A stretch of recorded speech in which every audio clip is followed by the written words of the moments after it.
Welcome back, baseball fans. 1972 Winter Baseball Classic. We are halfway through. We have 8 teams left, so we begin a round of 5 tonight with a game between Vancouver Island on Victoria, right across from Port Angeles, against the Hollywood Hills. The Hollywood Knights and the Hollywood Hills, and so forth and so on. We'll got to show you exactly what the odds are here. Vancouver's #1 seed, Hollywood an 11 seed. You factor records in, Hollywood winning 3 out of the 5 in a best of 5 is not good enough. They need to win a tiebreaker. So they really need to win 4 games. 4 out of 6, 4 out of 5, or 4 games in a row. They have to win 4, whereas most of the other teams only need to win 3. So Hollywood's up against it, but let's show you what has happened. Game 1 in Vancouver, 7-3 Hollywood, and it went extra innings. Basically, in the 6th inning, they got an unearned run on the pass ball.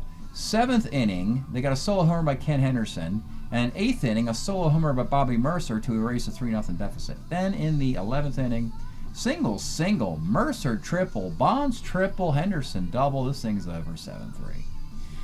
Hollywood, even though they're the lower seed, has more talent. The seeding was done on how well these teams played early in the tournament. Hollywood not so much. Vancouver was rolling. Not anymore. Game 2. Hollywood again. This is Bill Parsons versus Reggie Cleveland. RBI double Joe Morgan. RBI single Bobby Mercer. And we have a sac fly by Chris Canizera. That's not enough. It's 2-1. 2-1 final.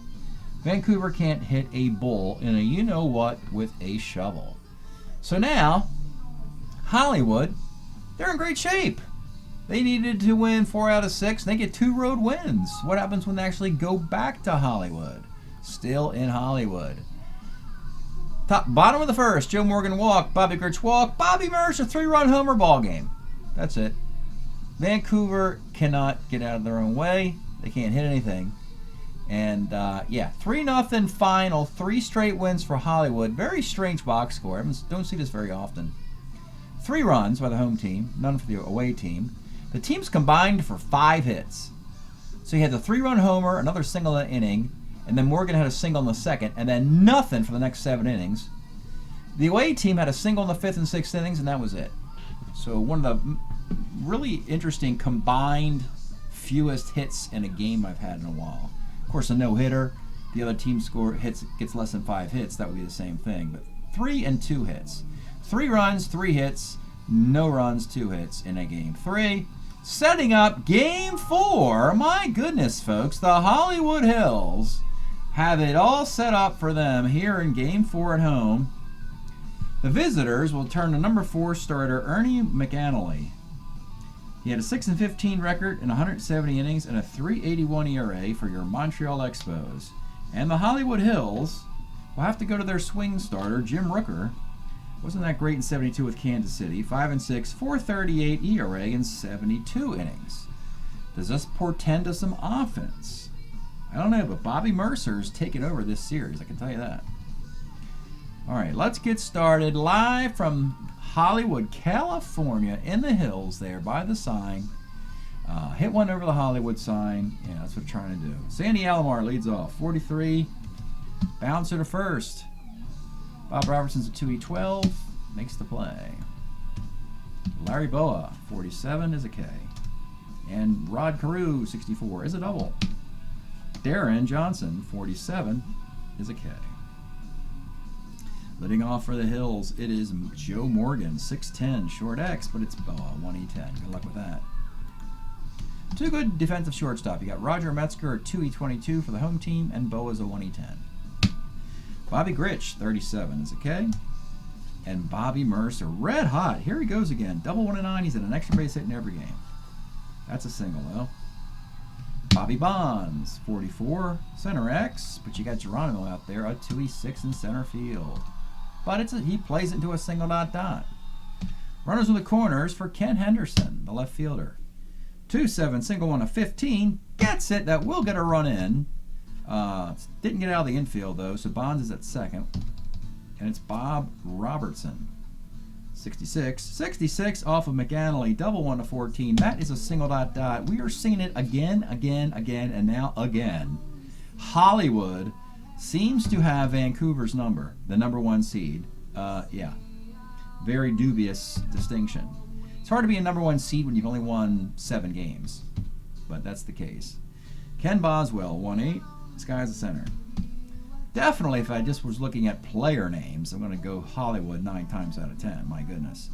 A lot of times, though, they're great players, but they might not be having a good season. Top of 2. It's Robert Bailey, 67. That's a base hit. Roy Foster, 1-5 homer, 1 to 15 is gone. Roy Foster, the sad story of Cleveland, where pretty much rode the kid out of town. He was very young when he got out of the game. He just couldn't take the fans ragging him anymore. 2-2, Bill Melton, 48, center. Geronimo, 34K. And Carl Taylor, 46, left. Well, Vancouver came back to tie the thing. Let's see what Hollywood has up their sleeve. Jeff Torborg bounced to short. Roger Metzger, 2-6, pops to second. Joe Morgan, 1-4, flies to right. We go to third. Sandy Alomar, 34, pops out. Larry Boa, 1-4, walks. I'm going to steal with Larry Boa on the road, and it didn't work out. Try to steal a base, be a little aggressive. You're down to 3 in the series. Rod Carew with 2 outs now, 54, bouncer to short. This is Metzger. He makes the play. Bottom of the third. Some good speed on both sides, really. Bobby Grich, 39, is a fly to left. Bobby Mercer, 46, on a 16. Oh, he misses the single. Lines are short. That's a tough break. And Bobby Bonds, sky's the center. Nice little couple of innings from McAnally after the first. It'll be Aaron Johnson leading off in the fourth. 1-7 is a walk. Bob Bailey, 1-6 is a K. Roy Foster, homer, 1-5, double. Another hit for him. It's a 2-bagger. Johnson holds. They're going to bring it up for Bill Melton. 65, nope, triple 1-7 double. That's a 2-run double, and they're all over Jim Rooker today. Geronimo K's. Carl Taylor hit the column again. Double 1-5, base hit. And Alomar, 36, and double 1-10 double. Second and third, Boa, and a walk. One more batter, we'll call him broken. So up Rod Carew, bases loaded, 2 outs with a 5-2 lead. 1-4 flies to right. Gonna get him out of there anyway. He's a spot starter, and he just stunk up the joint. 5-2. Visitors trying to get a win in the series. They do need to win 3 straight themselves, something Hollywood just did. Could we have 2 streaks going in this series? Ken Henderson, 2-6, pops out. Bob Robertson, 2-3, flies to right. And Boswell bounces to first. All right, let's get a new hurler for the home team. This is the first time their pitching has struggled. It'll be Jim Ray, longtime Houston Colt 45 reliever. 10-9, 4.30 ERA, 90 innings. You see, he's had better seasons, as has Rooker. You get the idea. Great players are good players, but not in a good year. He'll face Jeff Torborg. Excuse me. He'll face Darren Johnson, leading off in the 5th inning. 59, short X, and he's an out there. Bob Bailey, 4-10, center. And Roy Foster, 2 for 2 today. 1-11, bounced to third. Roy Foster, by the way, has a -3 arm in the outfield. It's a real shame his career didn't go beyond 72. All right, Ernie McAnally's making a nice story today, trying to get a win. The number 4 starter, Fergie Jenkins, Reggie Cleveland, and Dave Roberts could not get wins. It's up to Ernie McAnally to get one. It's Jeff Torborg, pops to third. Roger Metzger rolls to second. And Joe Morgan, 2-11, rolls to short. Hollywood fell asleep at the first inning. They just expected the opponent just to curl up in the fetal position and give them the win, but that's not what has happened. Into the 6th, Jim Ray, second inning of relief. Bill Melton, 47's a walk. Cesar Geronimo, 58, pops to third. Carl Taylor, 2-11, 5, 4, 3, double play. Bottom of the 6th, it's Bobby Rich. 45, short X. This is Boa's a 1E10. Good luck with that.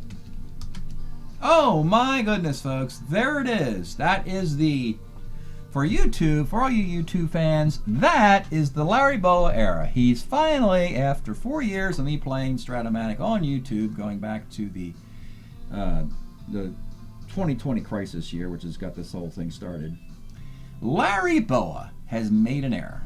It's now 2024. He makes one error every Olympiad, and that is it for an E10 shortstop. So there it is, folks. So now you know that he is human at short. His first ever error. How about that? All right. Rich is on. B Steeler, he'll stay there down 3. It's Bobby Mercer. 6'11", first X. He's a 3E25, shabby defense, ground ball C. Runner at second for Bobby U.S. Bonds. Double 1 to 6, and they have a run with a base hit. Now with 1 out, do you try and steal off of Carl Taylor's +1 arm? Yeah, you do. And he's in there. Bonds is in scoring position with 1 out for Ken Henderson. 58 is a pop out. And with 2 outs, trying to break McAnally. Oh, I can't. You need 2 more hits to break McAnally. Bob Robertson, 1-8 is a K. So it's a 5-3 game into the 7th. Ray is starter relief 3. We'll continue. Alomar, 38, 1-2. He lines out. Larry Boa, 33, lines out as well. And Rod Carew rolls out. How about Jim Ray picking up for Rooker there? As we go into a very briskly played game, into the bottom of the 7th, a 5-3 lead. Really weak bullpen for their away team. Bergmeyer, Jim York, Gary Peters, Al Fitzmaurice. You can just pull them out of a hat, folks. Doesn't really matter who you bring in. You're just taking your chances. Trying to give Ernie McAnally a 2-run lead, and with only 1 hit in that 6th inning, I think you got to beat McAnally at this point to get that prestigious 4th win. All right, stretch time. Here in Hollywood, we are enjoying Concrete Blondes, 1994, still in Hollywood. Wonderful voice. Yeah, by Jeanette. I don't know how to pronounce her last name, Napolitano or something like that. I'll chew you up, spit you out. Everybody knows God is a Bullet on this one. Bloodletting, the vampire song. Let's throw that one down. It's kind of kooky and weird. Yeah. Oh yeah. Let's get this thing going. Okay, bottom of the 7th. McAnally trying to protect a 5-3 lead. And the Hollywood Pranksters. The Hollywood Hills are up for it. Bela Lugosi's dead and all that kind of fun stuff. Ed Wood's watching the game in the stands. It's Ken Boswell, 58, pops to short. Jeff Torborg, 48, is a base hit. That brings up your tie run, Roger Metzger. 49 flies to right, and with 2 outs, it is Joe Morgan. Will this card be the one we choose for the Reds in the following season? We have 72 to 75. We know 75 and 76 would be the best year. Let's see what he does here. Joe Morgan. 2-4, well, he missed the column. Roll to first. 5-3 in the 8th. Jim Ray's pitched brilliantly, but I want to keep him available. We'll pull him after 3. And we'll go Lindblad in the 8th. Best pitcher on the team, really. Paul Lindblad. Playing into the hands of Darren Johnson, who prefers lefties. 35, single 1 to 17, gets it. Now you got Bob Bailey. 37's a walk. Lindblad's in trouble. 2-1 for Roy Foster, having a nice day. 2-6. Roy Foster walking. Lindblad's not messing this thing up. We're going to bring it up for Bill Melton. There's your sac fly to center. First and second playing back for Geronimo. Okay. And Carl Taylor. 2-11, third. It's now a 6-3 game. The story today, though, is Ernie McAnally. Bottom of the 8th. It's Bobby Grich. 3-11 center. Bobby Mercer, 3-6, gone! What a series he's having. Even down 3 in the 8th, he hits a homer here. Does he have a chance to bat in the 9th? Maybe. Could be. Bobby Bonds. 2-12 short, and with 2 outs. Ken Henderson, 1-4. Rolls to second base. We go to the ninth. We're going to conserve Lindblad also. Have Horatio Pena pitch the ninth so that the bullpen is fresh for games 5 and 6 if necessary. Sandy Alomar, 1-5, rolls a second. Larry Boa, 49 is a walk. He's taking off. Boa's going to take off and steal. Oh boy, the 1-1. Yeah, he's on third base. Everybody is. Infield comes up for Carew. 2-7. Base hit because you brought the infield up for Carew. It's just been a bad day for Hollywood here. Darren Johnson, 49. A walk. Boy, real bad relief work here. Bob Bailey, center. And with 2 outs, it is Roy Foster. This guy's a center. We can bring in a defender or 2 to help out the effort. Melton, and we'll bring in Northrop.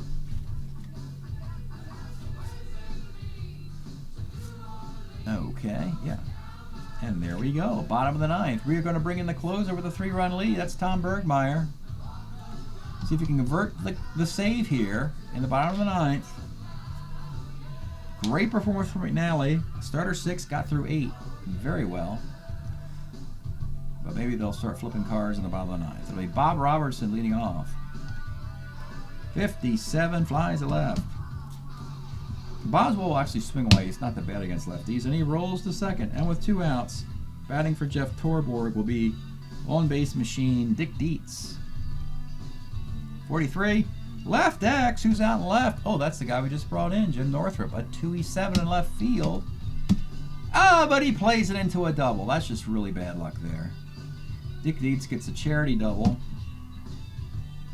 And it's Metzger. Now batting for Metzger will be Tommy Davis.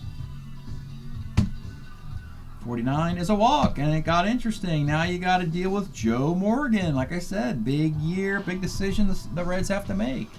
This at-bat might influence them. You got the tying runs on against the lefty. Morgan's actually better against left-handed pitching than right-handed pitching. Tom Bergmeyer, here's the pitch to Joe Morgan. 69, it's going to be second X, and it's Alomar's a 2-17. And he makes the play to end the game and continue the series. So there it is. Bergmeyer, a little rocky at the end there, but he does get the save. How about Vancouver Island, the Parliament that plays right there across from the Port Angeles Ferry there in Victoria. Yeah, as a matter of fact, yeah, heck of a story to get the #1 seed, and an even bigger one to win on YouTube here for y'all. So a hit and a walk. Bergmeyer allows a hit and a walk. McAnally, 7 hits, 4 runs. Only 3 were earned. No walks and 2 strikeouts. Pena in the ninth, a hit, a run, and 2 walks. Lindblad was shaky. A hit, a run, 2 walks, and a K. Jim Ray was very good. 8 up, 9 up and down with a double play in there. Just a walk. But a shaky day for Jim Rooker. 7 hits, 5 runs. Everything earned. And there it is. 1019-0109 7948 8612 8612.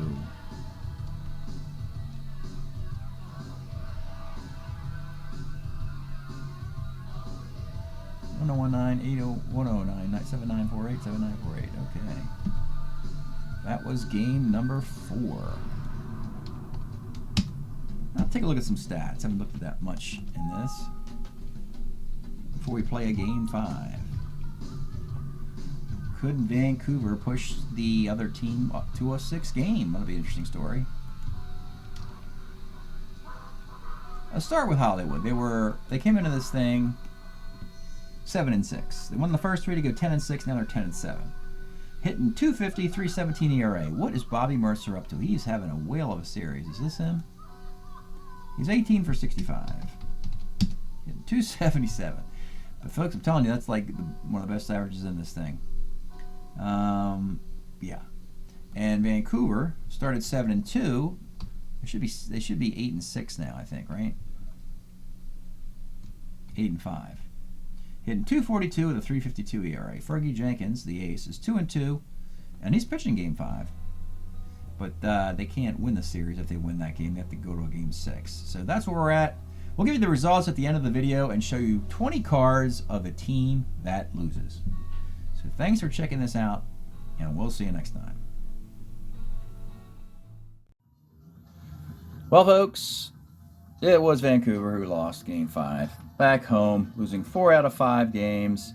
And by the way, Bill Parsons outpitched Reggie Cleveland, which is pretty interesting, as we know that Bill Parsons is a free agent on the waiver wire, and Fergie Jenkins' contract is up with the Cubs. Though you'd think the Cubs will pick him up. It's a question of which year the Cubs will. We'll get to that in a moment.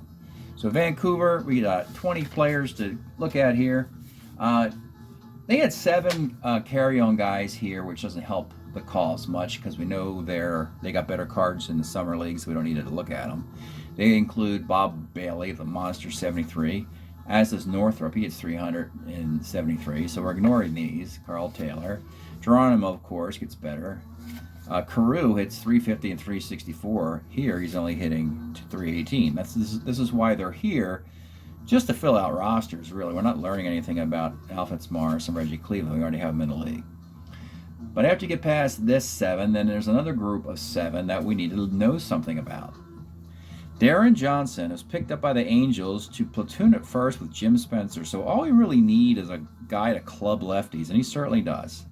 But he also does something like that in 73. So it'll be a draft time decision which year to pick for Darren Johnson. Melton is okay here. I think he got hurt. 208 at bats. I think he's got a better 73. Bo is a 1E10. I take it. But of course he hits almost 375, but he's an E29. I'll take the E10 hitting 250 over the E29 hitting 300. That's just, I don't know. I just can't be giving up errors like that. The Pillies era. Next up, Pat Kelly. This guy's bounced around the Midwest. He's with the Kansas City, the White Sox, now Milwaukee. That's a heck of a card for a leadoff hitter in a platoon. This is a really bad card for him. Most of the decade, he's a very capable setup guy, a relief tube in like 50 innings with like a 2.80, 3.10 ERA. Not here. It's 4.25 for the Royals, so it won't be this year. Same with Dave Roberts. He kind of alternates good and bad. 71, he had a great year. 72, he's not very good. 73, he's got a good year. And I'll be doing that with the Astros. And here's Fergie. Now he lost, got knocked around in that Game 5, 7-1. Even though it's a good card, you got to remember something. This is the 6th template, I call it. I got 4 column, 6 column, 5 here, and then the 4, the 5, and the 6. This means he had the 6th best ERA on the Cubs with 321 and 72. And I think 73 or 74 has got to be better before the big trade comes with the Rangers. Roy Foster is on the retirement list, folks. Now, this is a capable card. -3 arm outfielder. That can come in handy. He's got plenty of power, as you can see, and on base with walks. And the batting average isn't there. It's a fun card. It's 224. I get it. I get it. It's 224. I like to see him somehow squeak in the draft, find a home somewhere. As an outfielder against lefties, he doesn't play too much. Outfielders against lefties play about a third of the time. So, as long as you got a left-handed guy who can't hit lefties, and you get Foster to help out. Now we got the wavered players. And here is one of the most curious wavered players I got. Sandy Alomar put on waivers. He plays a full season. The Angels are playing Truth or Dare. They're daring Sandy Alomar to get a job elsewhere. And they said, well, if you can't find anybody, we'll re-sign you. But he's got a card for the next 4 years. They're all kind of about the same. He's in like 240 something, and he's just kind of middling player, but somewhat he's going to be in the league. But the Angels are basically testing the market, and they don't think that he's going to find a job and he'll come back to California. This Cannizzaro card is a lot of fun because of the walks. And don't dismiss these walks on 7 and 8. Whenever you get the 212 card, that brings up a high on base. 18 a hit there, and a 5 fly ball there. Power on the left side. So it's an okay card. It's decent. For a catcher, it's 240. In this era, that's not too bad. Jim York's a case of keep one eye open, keep one eye closed for beauty and sadness with this one. He's okay. Power pitching, righty versus righties, actually. But this is unacceptable. This is just not going to work. Even on a roster, it's too vulnerable. So I doubt that'll make it. Gary Peters. Last year and this year both, he started at starter 7. But he was very effective getting lefties out. If you could just convince the guy, hey, go to the bullpen full time. Just go to the bullpen, pitch an inning or two, do a Terry Mulholland or something. We don't need to see you over here against righties. As you can see, that's an out, that's an out. That's not too bad against lefties. This card's getting in the league, folks. It's got a 4.34 ERA in 85 innings. But we have such a shortage of left-handed pitching, because I got a 32-team league, don't forget, that this card is going to make it. And the last and 20th card, the only undrafted free agent here, a guy who, perfect timing, just pitched a game you saw. This is the card that just won that game. Ernie McAnally. 5 games against that Hollywood team. This guy shut them down. The other 4 times they lost. Good against righties. Some walks, control issues against lefties. A starter 6. Definitely a 3 or 4 starter. 3.81 ERA. I think he gets in the league. Again, if he was left-handed, he'd definitely get in the league. But as a righty, there's going to be a lot of guys competing for that number 4 starter or long man out of the bullpen with Ernie McAnally. And that's it for eliminating the Vancouver Island Parliament in downtown Victoria. And here's their logo. And this gentleman has just come out recess from court proceedings. He's kind of just standing there collecting his thoughts. Yeah, there you go. Vancouver Island. Double-decker buses, and I think they got the biggest pool table in North America in their town. There's a little no trivia there. Biggest known pool table store outlet in North America. Thanks for checking that out, folks. I'll see you next time.